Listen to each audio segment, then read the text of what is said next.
Welcome to our deep dive into the dramatic rise and fall of Top Glove, once Malaysia's largest and most influential company. Founded in 1991 by Tan Sri Lin Chai, Top Glove quickly ascended to become the world's largest manufacturer. This video will explore the company's meteoric manufacture of rubber gloves, producing about 1 in every 5 gloves globally. Rise, driven by innovation and strategic expansion, which saw it dominate the global market and become a symbol of Malaysia's industrial prowess. However, the story of Top Glove is not just one of success. In recent years, the company has faced significant challenges that have led to a dramatic decline. From allegations of labor abuses to the impact of the COVID-19 pandemic on global supply chains, Top Glove's reputation and financial stability have been severely tested. We'll delve into the controversies and crises that have plagued the company, examining how these issues have contributed to its fall from grace. Join us as we uncover the intricate details behind Top Glove's journey, from its humble beginnings to its peak and subsequent downfall. This video will provide a comprehensive overview of the factors that led to the collapse of Malaysia's largest company, offering insights into the broader implications for the industry and the lessons that can be learned from this cautionary tale. This is the story of how Malaysian billionaire Tan Sri Lin Chai lost more than RM20 billion in net worth in just 2 years as a result of the rapid fall of Top Glove Corporation Berhad in the midst of upheavals in the global economy.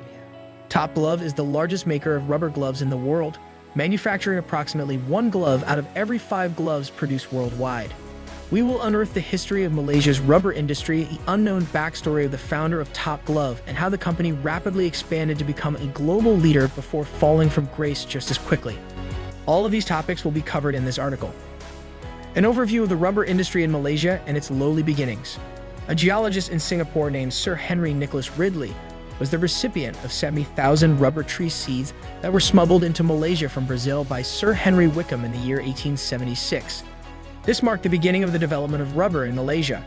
Ridley transported some seeds into Malaya and established the first rubber plantations there after he realized that the climate and terrain of Malaya were ideal for the cultivation of rubber. During the 1930s, Malaysia had established itself as the leading producer of natural rubber on a global scale. Rubber accounted for more than 30% of total employment and 60% of total exports until the 1980s, when dropping rubber prices forced plantation owners to migrate to oil palm production, which is more profitable. This shift occurred even after the country gained its independence in 1957. Despite this, the rubber sector maintained its shift up the value chain by increasing the amount of rubber goods that were manufactured within Malaysia itself. Back in the 1970s, there were just 50 companies that manufactured rubber products.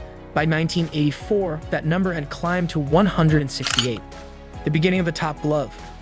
Given these circumstances, Top Glove was established in 1991 with the intention of capitalizing on the rapidly growing demand for rubber gloves all over the world, which was primarily driven by the AIDS crisis. Lin Chai, the inventor of Top Glove, was one of the first people to see the promising potential of this industry. Lim prioritized innovation in order to differentiate Top Glove from its rivals, despite the fact that the company began with only 1 facility and 5 production lines because of its humble beginnings. The moment of truth, transforming the nitrile glove into a new product. One of the most significant developments occurred when Top Glove made the decision to reimagine the nitrile glove by utilizing its own patented technology. In spite of the fact that nitrile gloves were not widely used in the medical industry due to their thickness and lack of comfort, Top Glove recognized the potential for expansion in the event that they were able to greatly enhance the attributes of nitrile gloves. They established a covert prototype room in which Lim and a reliable group of engineers conducted extensive experiments until they made a breakthrough in the year 2004. Top Glove was able to successfully disrupt the industry with the debut of the first sub-5 gam nitrile glove. This was accomplished by using their own production lines that they had originally created in order to make these revolutionary lightweight nitrile gloves. Top Glove aggressively expanded its production capacity throughout the course of the following decade, bolstered by the success of its nitrile technology and profiting on the continuous strong demand that was caused by recurring pandemic outbreaks. Plants that were new and efficient were opened virtually every year, and they were outfitted with production lines that were capable of speeds that were up to twice as fast as those of competitors. In just over 10 years, the entire market share of nitrile gloves increased from less than 5% to more than 20%. By 2010, Top Glove has established itself as the most prominent nitrile glove maker in the world. As a result of Top Glove's continued expansion, the company's glove production capacity reached over 70 billion pieces per year by the year 2020. This means that about 1 out of every 5 gloves sold around the world was a Top Glove glove. All of the good times have passed. However, the good times did not continue for very long. The industry was beset by a perfect storm of plummeting average selling prices and increasing raw material, utility, and labor costs, which were made worse by aggressive capacity increases across the whole industry. This occurred even as demand reached record highs during the COVID-19 pandemic. In 2022, Top Glove experienced a loss for the very first time in its history. Its share price has dropped by more than 90% from its all-time high of RM28 per share in 2020 to its current level of barely RM1.40, resulting in a loss of market value of more than RM20 billion. As a reaction, Top Glove made the challenging decision to rationalize production by shutting down its plants that were the oldest and least efficient. Moreover, it slowed down the ambitions for expansion. After some time has passed, the supply and demand dynamics will eventually return to a state of equilibrium, despite the fact that the operational level is still lucrative. The path that lies ahead. The most important concern at this point is whether or not Top Glove will be able to maintain its dominant position in the face of the onslaught of Chinese competitors in the current environment. It is still unknown whether Top Glove's mag-trial technology, which was the source of its initial competitive edge, would be sufficient to bring it through the storm.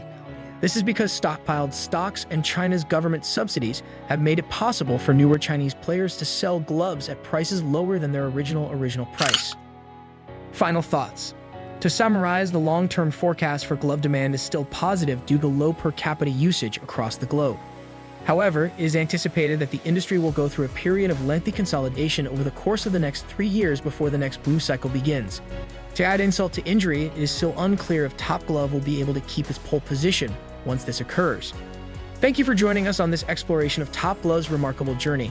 From its impressive rise to its challenging fall, we've seen how external pressures and internal missteps can dramatically alter the course of even the most successful companies.